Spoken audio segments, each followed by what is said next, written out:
All right, we got this power steering return line, 2011 Honda Odyssey, automatic transmission, V6.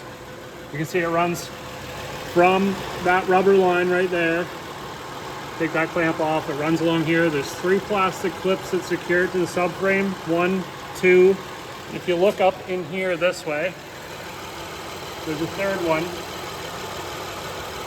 And yeah, it sits up in there. So anyhow, you can either try to unlatch them and pull the line out that way, or go from underneath. You can see the style of clamp that it is. You just squeeze those 2 little forks together and then it pops out of the hole. And then, yeah, so it runs up the subframe and then curves around to here. And I just made a custom line for it. We needed it fixed ASAP, but you might as well just buy one. So check out the link in the description below. Real easy to change. The only difficult part for me, and probably not in your case, but was taking the fender liner out. There's a bunch of plastic clips, and then there's 3 bolts, 10mm bolts, and the threads were so rusty. You can probably see that metal clip that's up in there. It clips onto the actual fender liner, and then instead of the bolt coming out, it just twists that thing around and rips the plastic all up.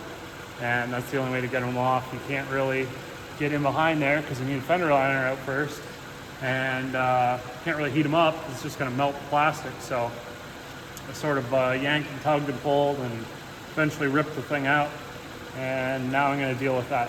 So hopefully yours goes a lot quicker. Now, one tip if you're going to be doing this at home, use a couple hose clamp pliers or needle nose vice grips to pinch the rubber lines off, and that way you don't lose all of your fluid.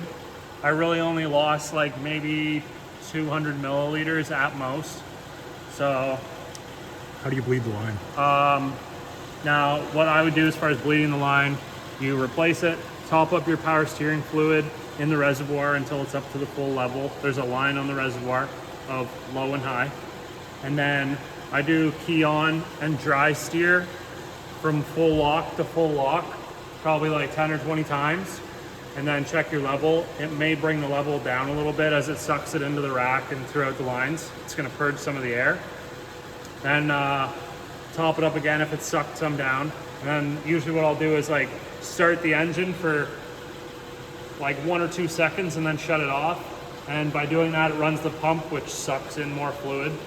And I'll just do that a little bit until it's not pulling any more fluid in, and then you're pretty much good to go. If the system's completely dry, it will probably whine really bad.